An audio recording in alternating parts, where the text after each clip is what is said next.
Ya. La inflamación crónica. Esto ya es más corto.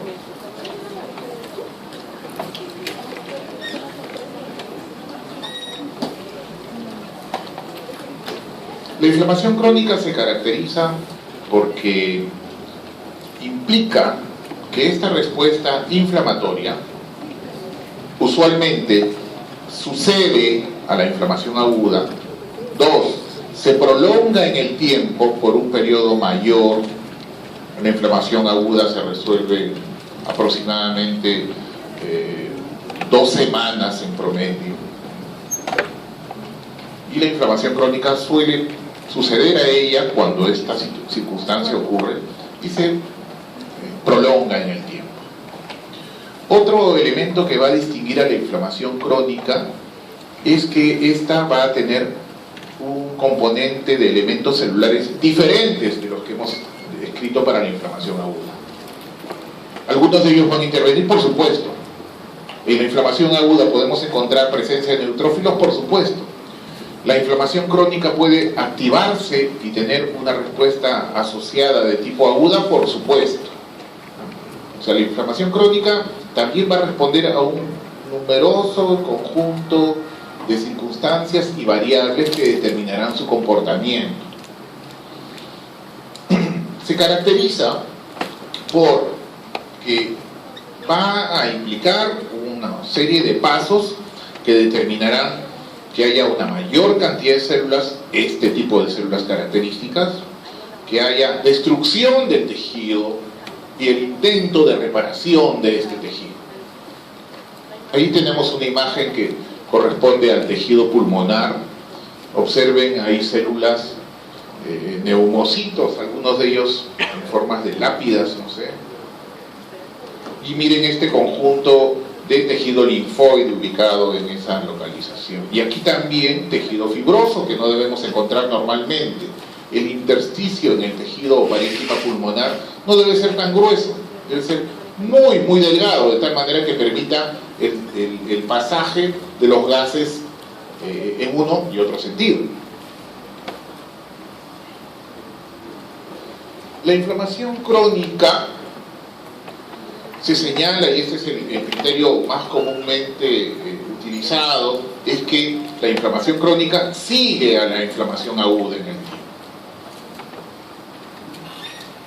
O también otros criterios, así que sueltos los vamos a mencionar, es que la inflamación aguda es el principio y la inflamación crónica es el otro elemento que persiste posterior a la anterior. Es decir, es el proceso final de la inflamación que sigue a la inflamación aguda. Que la inflamación crónica genera un conjunto de alteraciones en el tejido y en el órgano y que puede dar lugar a alteraciones que se dan en un círculo vicioso y que pueden inclusive comprometer la función de ese órgano. Ejemplo, un proceso inflamatorio crónico de las adrenales que determine una insuficiencia adrenal, que lo conocemos como, por ejemplo, la enfermedad de Addison, que es una insuficiencia suprarrenal o adrenal crónica.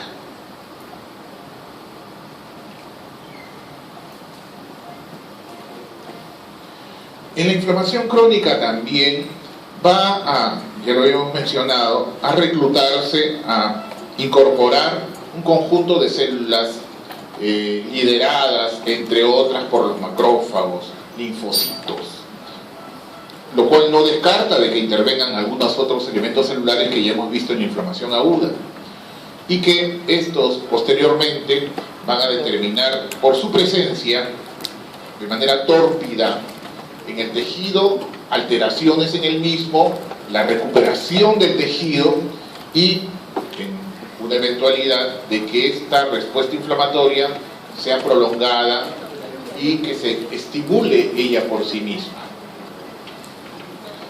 Las causas de la inflamación crónica son múltiples y variadas, ¿ya? Incluyen, como en el caso de la inflamación aguda, a procesos infecciosos.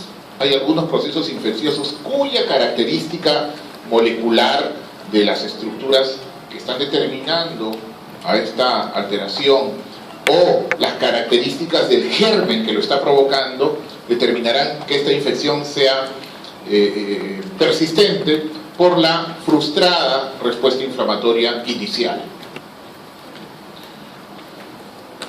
Fenómenos inmunológicos como la hipersensibilidad retardada, que es una forma de la hipersensibilidad de tipo 4, o enfermedades por hipersensibilidad, como en especial la de tipo 1 en el caso del asma, enfermedades autoinmunes, exposición prolongada a agentes tóxicos potenciales endógenos o exógenos, etcétera, etcétera, etcétera.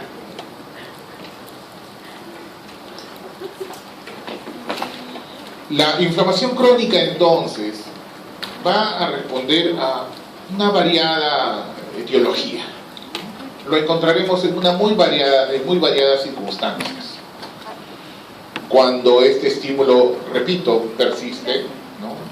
Vamos a suponer que se produjo una respuesta inflamatoria aguda frente a una invasión por gérmenes como el Mycobacterium tuberculoso, ¿no? Entonces la infección se hace persistente, de tal manera que la respuesta aguda no es suficiente, tiene que haber otro tipo de mecanismos, y este otro grupo de mecanismos que van a intervenir son más complejos, implican inclusive no solamente la respuesta inflamatoria que es inicial, sino también formas de respuesta inmunitaria. También, ¿qué más ocurre en la inflamación crónica? Que como esto es prolongada, esta respuesta es prolongada en el tiempo, también la liberación de mediadores químicos también será persistente. Alteraciones del flujo vascular y la presencia de poblaciones de diferente tipo intervendrán allí, determinando de esta manera que el tejido original, ejemplo, la mucosa gástrica, puede verse afectada y atrofiarse inclusive. Esto va a determinar dos cosas. Una, que se produzca además una alteración que puede ser muy característicamente proliferativa de las células que están ubicadas en el lugar donde se está desarrollando la inflamación crónica. Ejemplo, una persona tiene una úlcera persistente en la región sacra. Se produce una proliferación de tejido llamado tejido de granulación y la cicatriz no se completa, no se produce la reparación de ese tejido. El epitelio prolifera y eso se llama hiperplasia pseudoepiteliomatosa. Entonces se va a producir también la proliferación de células que están en ese tejido parenquimal o también las células de soporte de la matriz extracelular.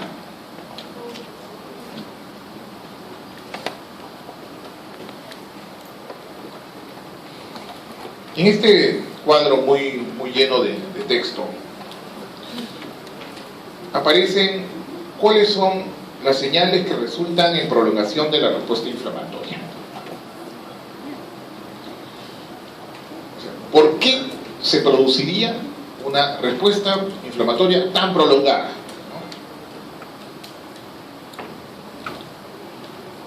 La persistencia de bacterias, virus y parásitos, neutrófilos apoptóticos que inducen respuesta antiinflamatoria,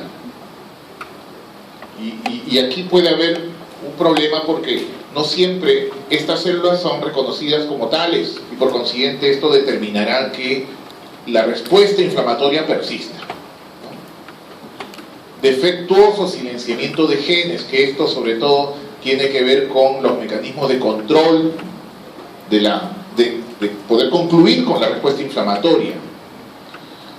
Lesiones traumáticas con extenso daño tisular, presencia de células inflamatorias crónicas como los linfocitos en especial en una neoplasia, o factores inmunológicos que van a caracterizarse por ser prolongados en el tiempo porque el problema persiste por un defecto genético, por un estímulo viral en especial, lo cual hace de que esta respuesta sea prolongada.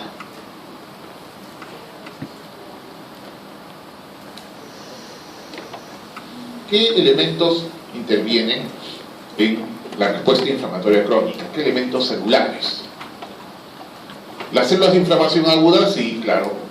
Monocitos y macrófagos, linfocitos, células plasmáticas, células dendríticas, fibroblastos, ¿no? Entonces, de alguna manera, intervienen algunas de las células ya vistas ya en el caso de inflamación aguda.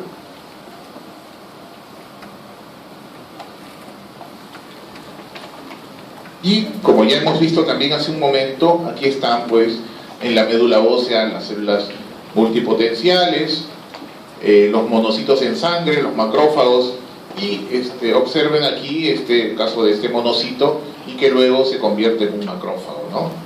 Y este macrófago, si activado, entonces expondrá en su superficie mayor cantidad de moléculas de adhesión, moléculas de presentación, receptores, múltiples receptores, ¿no? Que es lo que se requiere para que un macrófago intervenga de manera óptima. Estos macrófagos, dijimos, tienen un papel muy importante en la interacción entre los diferentes elementos intervinientes en la respuesta inflamatoria, en general, aguda y crónica, en la síntesis de citoquinas, en el estímulo de darle información a otras células, a linfocitos, a subpoblaciones de linfocitos, etc. Van a regular que las células endoteliales estén atentas para que puedan interactuar con los neutrófilos, para que las citoquinas que están interviniendo puedan ser sintetizadas por ellas para dar lugar a que estas proteasas plasmáticas intervengan sobre otros elementos y otras poblaciones celulares, contribuyendo a la respuesta inflamatoria.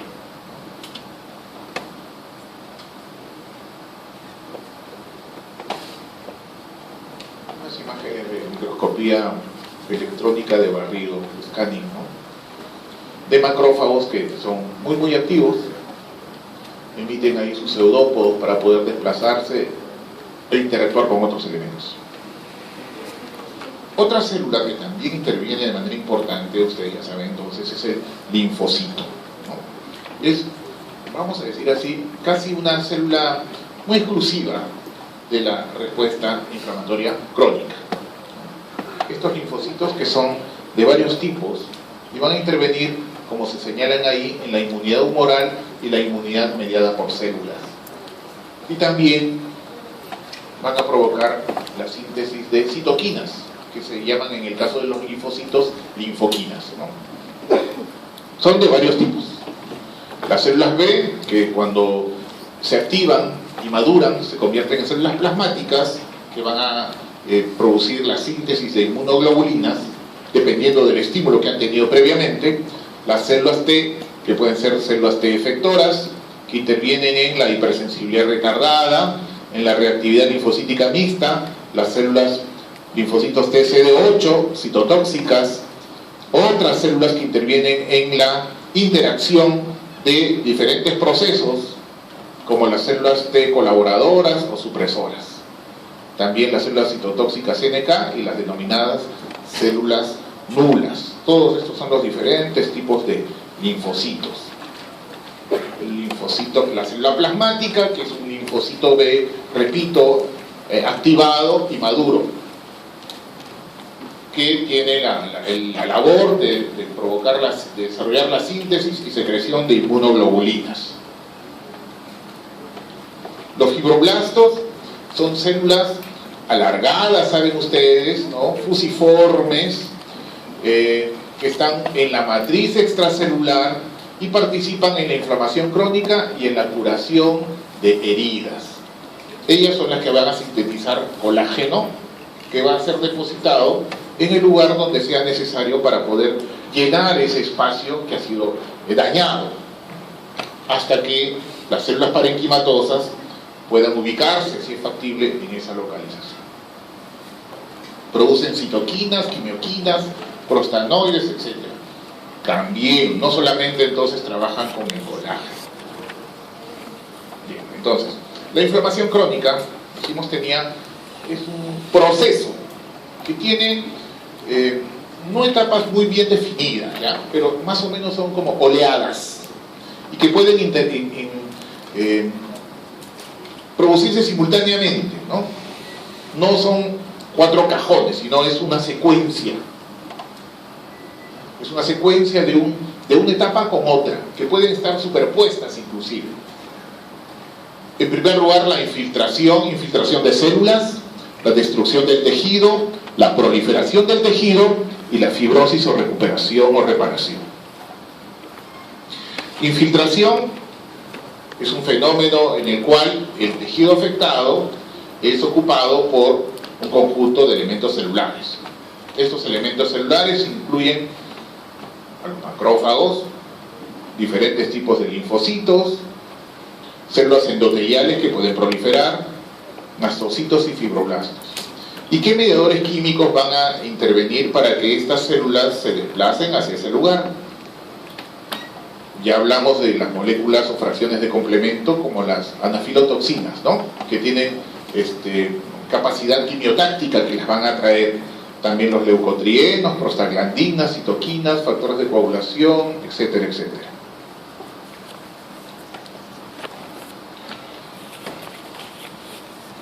Estos factores que van a atraer a estas células incluyen a los factores quimiotácticos y que en el caso de la inflamación crónica, estos factores quimiotácticos en especial atraerán a los monocitos, los activan a los monocitos en la circulación sanguínea y para que luego a su salida se conviertan en histocitos y macrófagos. Y por otro lado también incluye estos linfocitos activados a que se liberen factores de crecimiento para que los macrófagos que ya se encuentran ubicados en ese tejido proliferen, ¿no? Aumenten en cantidad, determinando que haya una mayor cantidad de macrófagos. Estos macrófagos que se van a quedar como residentes en esa localización o que puedan adoptar formas particulares o especializadas como corresponden a las células epitelioides o células gigantes multinucleadas, como vamos a ver.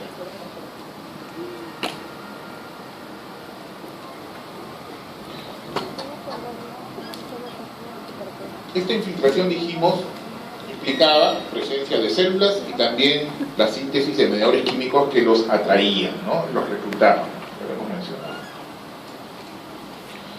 Estos macrófagos se van a ubicar en esa localización, en el tejido inflamado, en este lugar donde se está produciendo la inflamación crónica, y allí, conjuntamente con el estímulo de linfocitos T, en especial en este paso, el interferón gamma, va a provocar la activación del macrófago, de tal manera que siempre estoy repitiendo esto del macrófago activado.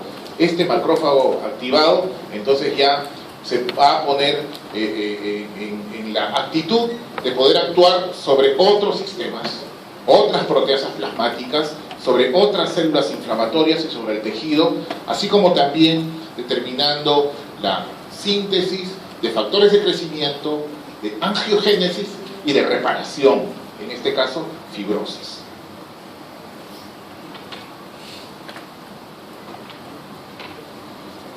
Dijimos el día de ayer en el caso de la inflamación aguda, recuerdan, nos referimos al factor de necrosis tumoral alfa y a la interleuquina 1, ¿no? En este caso también intervienen. ¿No ves que estamos hablando de los mismos macrófagos? Entonces las manifestaciones clínicas que se deriven de ello estarán en relación a ello: anorexia, caquexia, fiebre, somnolencia, leucocitosis, que ya comentamos. Bien, luego de que se ha producido la infiltración de células, ahora se va a producir la fagocitosis. Para eso han llegado ahí los macrófagos, ¿no? Allí intervienen en un proceso muy similar al que hemos descrito, ¿no? El de la fagocitosis. Como consecuencia de esta fagocitosis y esta interacción con los elementos injuriantes, puede llegar a producirse necrosis del tejido. Por eso se llama destrucción.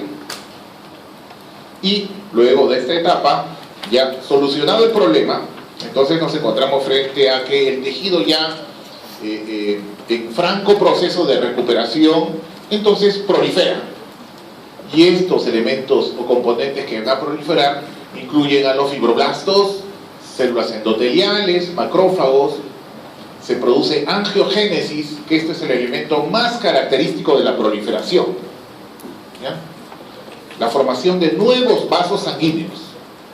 Todo tejido que está en proceso de reparación tiene que tener fundamentalmente una gran proliferación de vasos sanguíneos, que a su vez van a llevar a la síntesis de otros elementos de células stem para dar lugar a fibroblastos, por ejemplo, células endoteliales y finalmente el depósito de colágeno en ese lugar. Dijimos que estas etapas pueden superponerse, ¿no? Entonces podemos encontrar proliferación con destrucción o proliferación con lo que sigue posteriormente a ello, que es la fibrosis.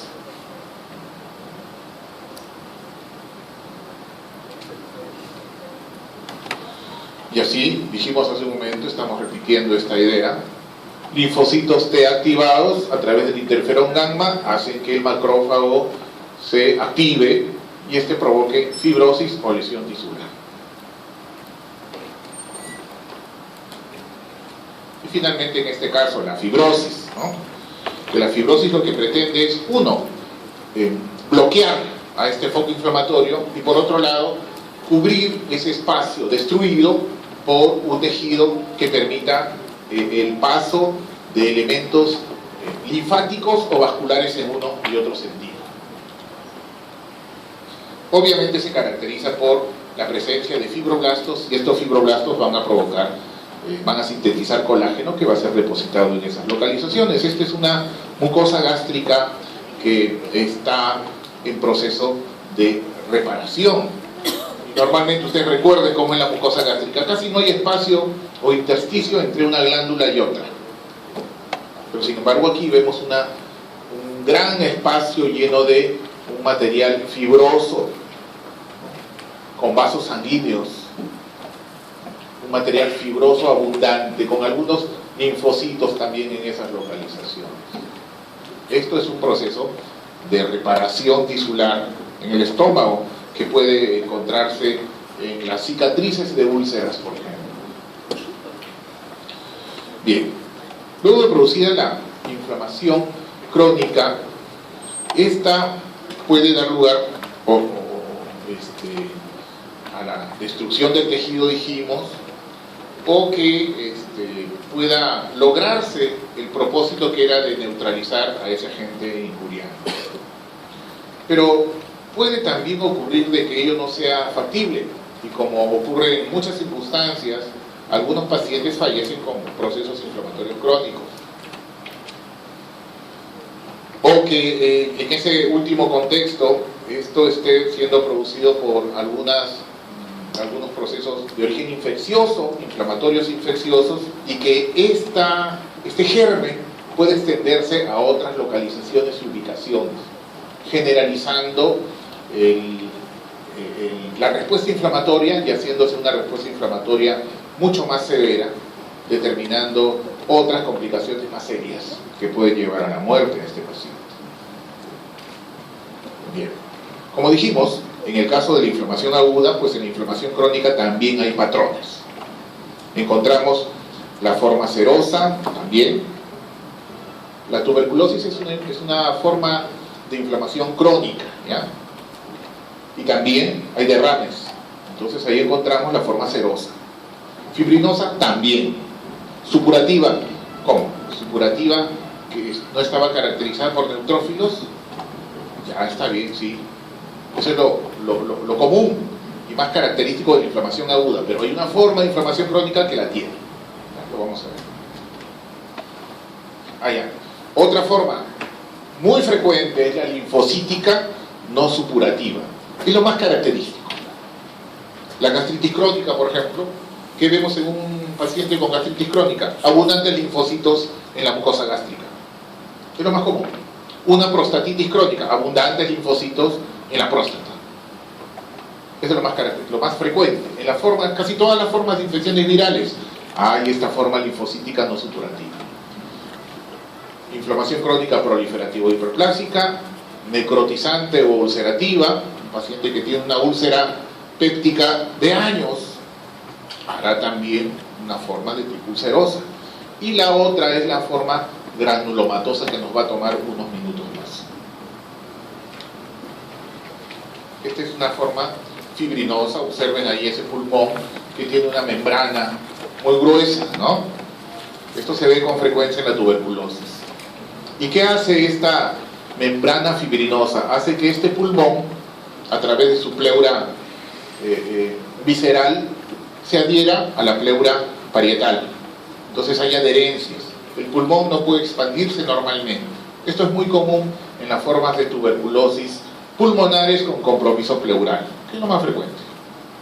Esta es una forma de inflamación fibrinosa.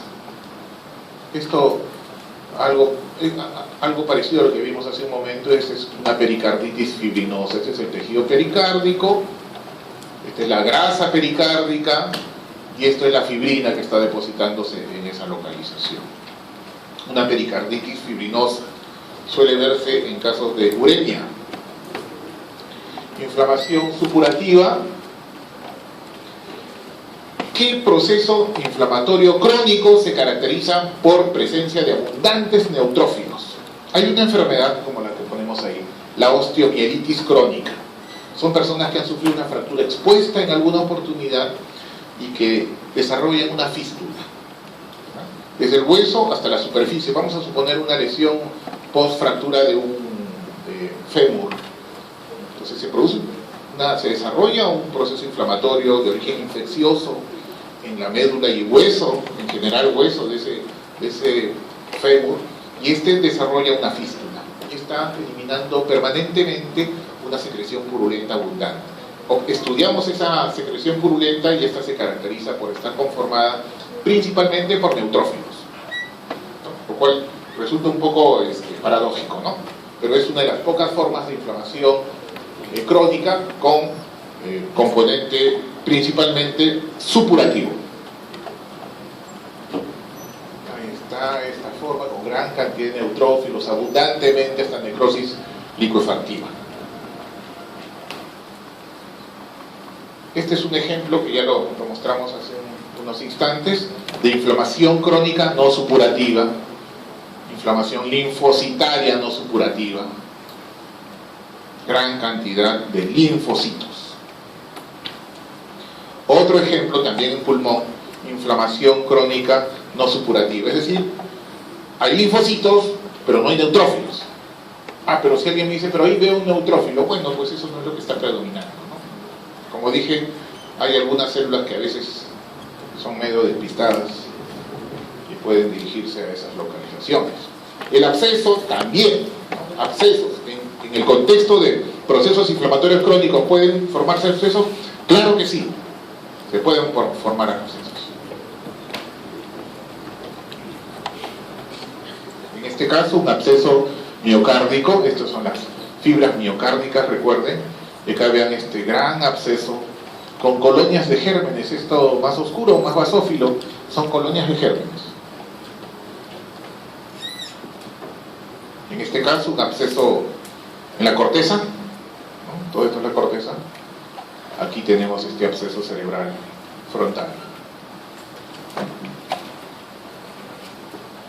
Úlceras también, lo hemos comentado, que pueden presentarse ya sea en el estómago, en el duodeno, en el contexto de una enfermedad péptica.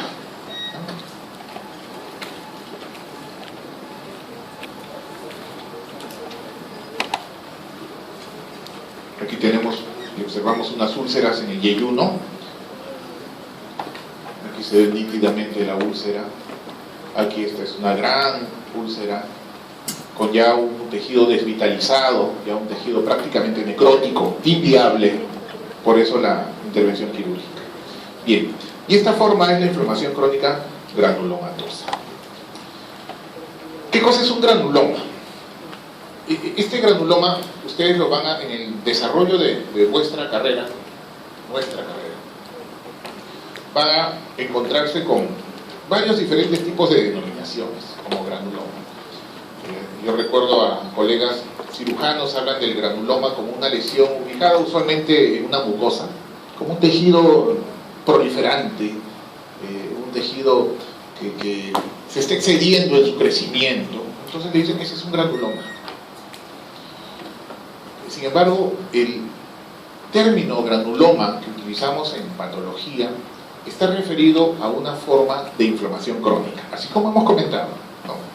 Hemos hablado de inflamación linfocítica no supurativa, forma supurativa, serosa, fibrinosa, pues también hay una forma de inflamación crónica granulomatosa, así se llama.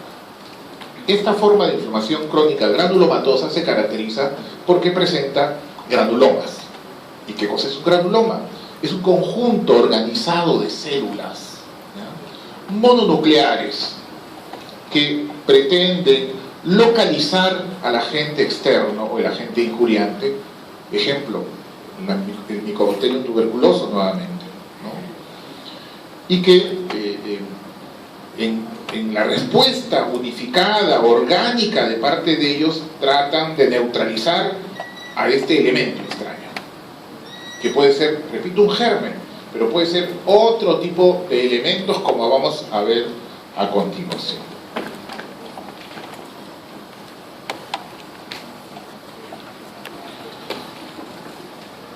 Los neutrófilos intervienen en una primera etapa, ¿no?, la inflamación aguda.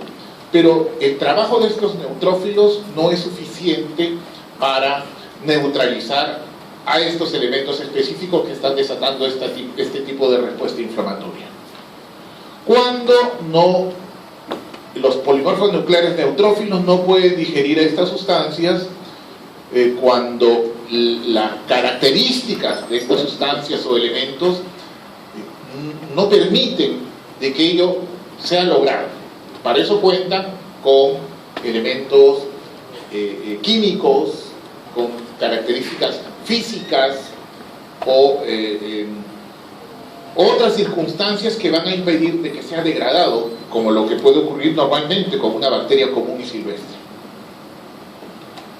Se desarrolla en esos casos, cuando es una respuesta frustra, hay fagocitosis, falla de la digestión, como no puede ser destruido, dijimos, muerte del neutrófilo, y este material no digerido nuevamente es liberado para convocar nuevamente a otros neutrófilos, y esto hace una respuesta de este tipo, y continúa este proceso. Por consiguiente, se despierta el estímulo para que surja la otra forma de inflamación, la forma de inflamación crónica granulomatosa.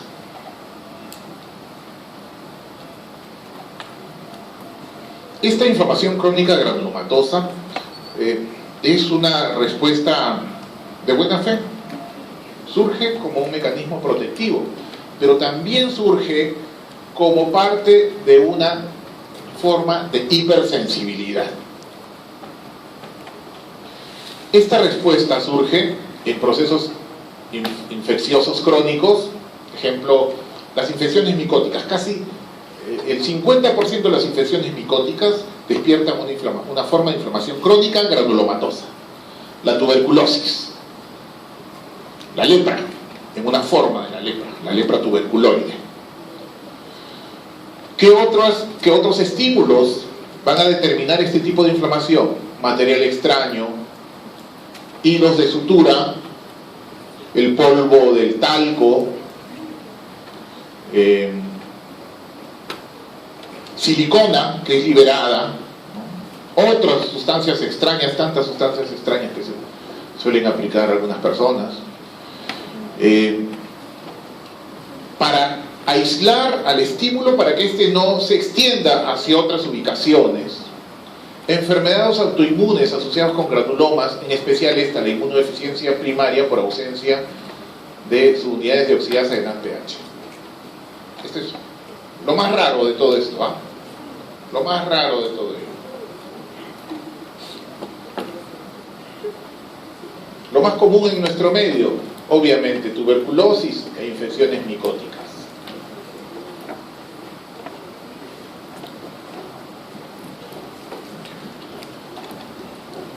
Este es el que ahorita nos lo resume de alguna manera. Estos son elementos que van a determinar, y lo hemos considerado como estímulos para la inflamación crónica granulomatosa. Estos actúan, los elementos celulares de que disponemos son incapaces de poder neutralizarlos completamente. Esta falla en la respuesta inflamatoria aguda inicial permite de que este agente persista. Y en esa circunstancia genera que los macrófagos los fagociten a ellos, y por otro lado despierta una respuesta inmunitaria mediada por células. Ya es una respuesta inmunitaria. Esto determina que se convoquen a mayor cantidad de macrófagos con esta forma particular de respuesta. Lo vamos a ver en un momento con unas fotografías. ¿Qué células intervienen en esta reacción inflamatoria crónica granulomatosa? Ya los hemos visto, ¿eh? Monocitos, que se convierten en macrófagos. Células epitelioides. Estas de aquí alargaditas son las denominadas células epitelioides. Células gigantes multinucleadas. Vean esta de aquí, que es otra célula gigante multinucleada. ¿Qué más? Linfocitos T. Todas esas células están interviniendo en la reacción inflamatoria granulomatosa. Esta es una vista microscópica de un granuloma en el cual encontramos, vean, estas celulitas redonditas y muy oscuras. ¿Qué cosas son? Esos son linfocitos. Pero a diferencia de ellas, observen estas otras, que tienen un núcleo alargado, como una cromatina algo irregular, pero tienden a ser alargados. Esto no es que sean de esta forma, sino que el corte a veces es transversal, ¿no? Cuando el corte es longitudinal, pues la veremos de forma algo alargada, ¿no? Es algo claro, y tienen su nucleolo. Muy bien, esas son las llamadas células epitelioides. Son consideradas el elemento básico en la respuesta inflamatoria crónica granulomatosa. Tuberculoide. Ahí están ellas, son muy claritas, recuérdenlas porque las van a ver en el microscopio muy pronto. Aquí tenemos otro tipo de células, las células gigantes multinucleadas tipo Langhans. Observen aquí, se ve como un cúmulo de núcleos, ¿no? Pero aquí se ve bien bonitas y dispuestas, los núcleos múltiples dispuestos hacia la periferia. Dispuestos hacia la periferia.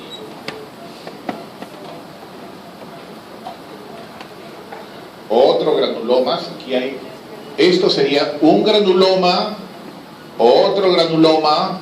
Cuando estos granulomas se van desarrollando pueden coalescer para formar grandes granulomas. Hay un elemento que aún no hemos mencionado, que no es un elemento celular, sino es un producto de la presencia de otras células, es la necrosis caseosa. En este caso aún no hay necrosis caseosa porque este es un granuloma en formación que tiene estas células alargadas que hemos comentado ya, linfocitos. Esto está ocurriendo en un ganglio. ¿Por qué lo digo? Porque aquí hay tejido linfoide remanente, ¿no? Este es el seno subcapsular o marginal. Aquí hay otra célula gigante multinucleada, etc. Repito, no hay aún en este caso necrosis caseosa. La inflamación crónica granulomatosa puede ser de dos tipos. La inflamación crónica granulomatosa tipo cuerpo extraño, que es producida efectivamente por cuerpos extraños, y en esta no hay respuesta inmune. Usualmente estos cuerpos extraños son inertes, no despiertan otro tipo de respuesta, y menos aún inmunitaria. ¿Generan una respuesta inflamatoria? Claro, ¿no? Una intervención quirúrgica y la persistencia de algunos hilos de sutura despierta una reacción inflamatoria granulomatosa de tipo cuerpo extraño, que lo vamos a ver. Y la otra forma es la inflamación crónica granulomatosa inmune, o también denominada tuberculoide, o cuando demostramos un origen tuberculoso, cuando mostramos el germen, decimos tipo tuberculosa. Esta inflamación crónica granulomatosa inmune puede ser producida por el Mycobacterium tuberculoso o por otro tipo de elementos, ¿ya? No solamente es la forma tuberculosa.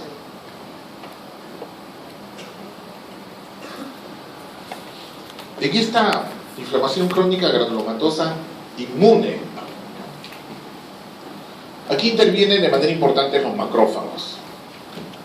Aquí engullen, vamos a poner el ejemplo de que este macrófago ha engullido a bacilos tuberculosos. Estos bacilos tuberculosos que ha engullido, vamos a suponer que es un macrófago muy activo, muy activado, y este determina y expone esa información a otros linfocitos, ¿no? Este macrófago que los tragó en el alvéolo, se ha desplazado y ha viajado este macrófago hasta el ganglio linfático iliar pulmonar, y ahí ha expuesto estos antígenos ante un conjunto de linfocitos que lo ha rodeado. Estos linfocitos T, antígenos específicos, ahora van a provocar la síntesis y liberación de citoquinas, como cuáles: la interleuquina 2, que activa a más células T, y el interferón gamma. ¿Qué hace el interferón gamma? Activa a los macrófagos. ¿Ya? Esta activación hace de que estos macrófagos activados y que están tratando de tragarse a estos micobacterios tuberculosos y no puede cumplir con ello, esto genera entonces otra forma de diferenciación. Entonces, como no puedo, como mi capacidad macrofágica no es suficiente, no es exitosa para controlar el crecimiento de estos bacilos tuberculosos, entonces se convierte en otra forma de histiocytos, que son las células epitelioides. Estas células epitelioides han perdido capacidad macrofágica y han adquirido una capacidad de síntesis de otras citoquinas. Como diciendo, como no me los puedo destruir tragándomelos, lo haré utilizando otros mediadores químicos. Y como ello tampoco es exitoso, te dicen, entonces nos organizaremos pues en conjunto, en un grupo de células, y nos convertiremos en células gigantes multinucleadas, lo cual tampoco es completamente exitoso. Eso es lo que podemos imaginar en un inmunocompetente. Imaginémoslo como es en un inmunoeficiente, cuyos macrófagos no están activados, ¿no? Los bacilos están creciendo desenfrenadamente dentro del macrófago y el macrófago está dormido. Bien. Entonces, este granuloma puede desarrollar en la parte central del mismo, que es un granuloma muy grande, esto es estamos en el pulmón, ¿no? Y empieza, miren, aquí hay células epitelioides y células gigantes multinucleadas tipo Langhans, y todo este material necrótico, esto es la necrosis caseosa, que usualmente está ubicada en el centro del granuloma, por eso se llama necrosis caseosa central.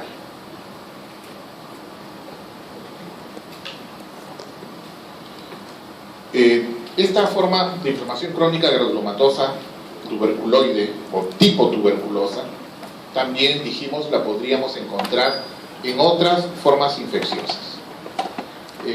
Se señala la histoplasmosis. La histoplasmosis es producida por el Histoplasma capsulatum, un hongo que se puede encontrar de manera cosmopolita, pero que solamente tiene una acción patogénica muy tenue, salvo que el individuo sea un individuo inmunodeficiente, en donde ya se constituye en una infección micótica oportunista.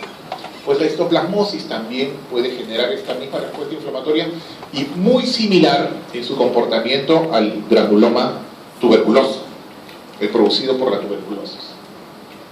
Entonces, ¿qué tenemos que hacer? Y esto de aplicación práctica para ustedes. Ustedes van a ver, están con sus pacientes en el hospital y le toman una muestra de pleura a vuestro paciente que dijimos tenía esa historia de semanas, 2 meses con tos, baja de peso, fiebre vespertina, derrame pleural. Le han hecho una biopsia y les informan pleuritis crónica granulomatosa de tipo tuberculosa. No le están diciendo tuberculosa, le están diciendo de tipo tuberculosa, o mejor es utilizar el término tuberculoide, ¿no? Parecido a la tuberculosis. Bien, ustedes tienen ese informe y dicen, y en ese tejido bueno, aún se cuenta con ese tejido pues archivado, ¿no? Ustedes dicen pleuritis crónica granulomatosa tuberculoide. ¿Y cómo puedo saber si es tuberculosis? Entonces utilizan ustedes los criterios clínicos, ¿no? Los criterios radiológicos, los criterios inmunológicos. Hacen un cultivo del tejido y el cultivo sale negativo. ¿Qué otros elementos más podemos utilizar? Coloraciones especiales. Podemos hacer en ese tejido una coloración de Ciel-Nielsen, que es la coloración de Beckman, en el tejido. Ahí buscamos el vacío. ¿Lo encontramos o no lo encontramos? Cultivo, ya lo comentamos. Técnicas moleculares como reacción en cadena de la polimerasa, para investigar la presencia de ello. O también inmunofluorescencia, también nos permite investigar la presencia del bacilo tuberculoso. Y vamos a suponer que lo encontramos, ¿ya? Reacción en cadena de la polimerasa positivo para Mycobacterium tuberculoso. Entonces ya nuestro diagnóstico cambia, ¿no? Ya decimos ahora, pleuritis crónica granulomatosa, ya no decimos tipo, ahora sí decimos tuberculosa, ya le dimos etiología. Ahora, si esos exámenes auxiliares nos salen negativos, tenemos que pensar en otras patologías. ¿Qué otras patologías producen inflamación crónica granulomatosa? No sé si me sigue.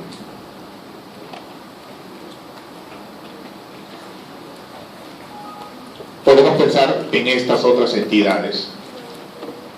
Lepra tuberculoide, sífilis, enfermedad por arañazo de gato, sarcoidosis, enfermedad de Crohn, etc.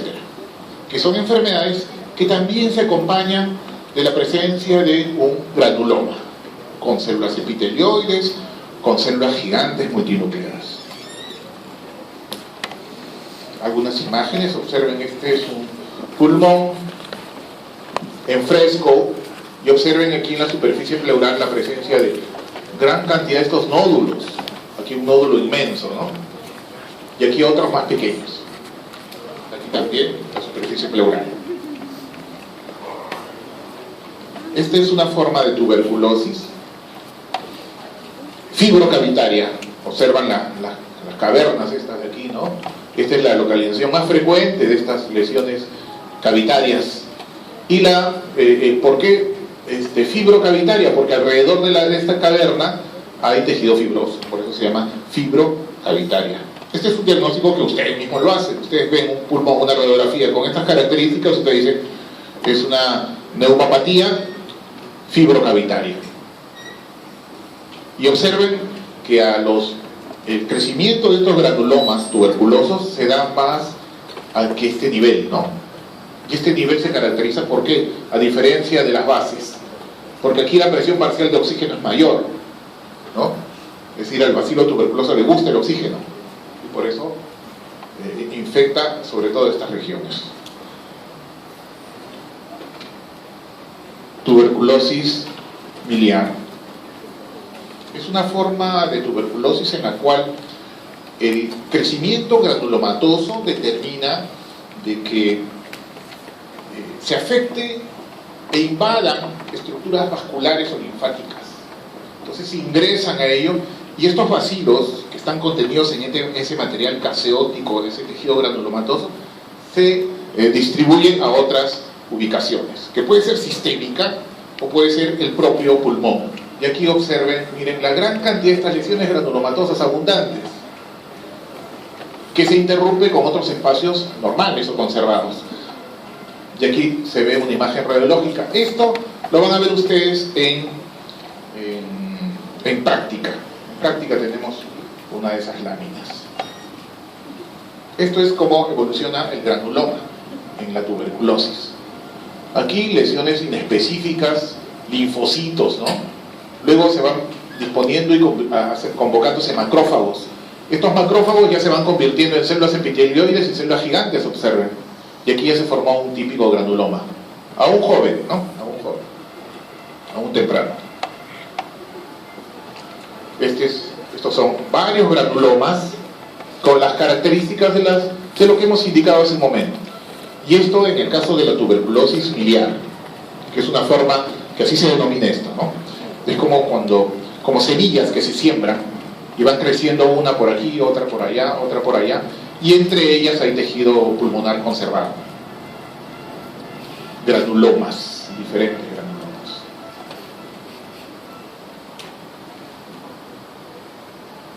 Este es un granuloma que se presenta en una enfermedad micótica que se llama coccidioidomicosis, producida por la Coccidioides ignitis. Este es el hongo, esta es una levadura muy grande. Y miren, esta célula gigante multinucleada se lo ha engullido, ¿no? Muy hambrienta ya, lo ha engullido. Y esta es una reacción granulomatosa.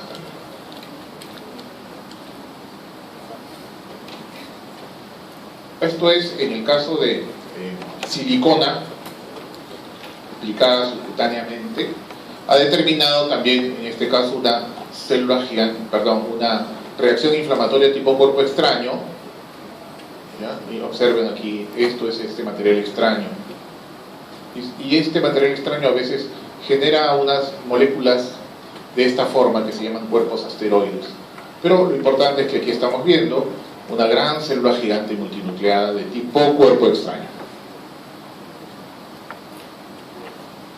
Otro, este es un estómago, en donde observamos a esta estructura que son células de tipo vegetal, ¿no? Es un material vegetal que se ha incrustado dentro de la mucosa gástrica. Creo que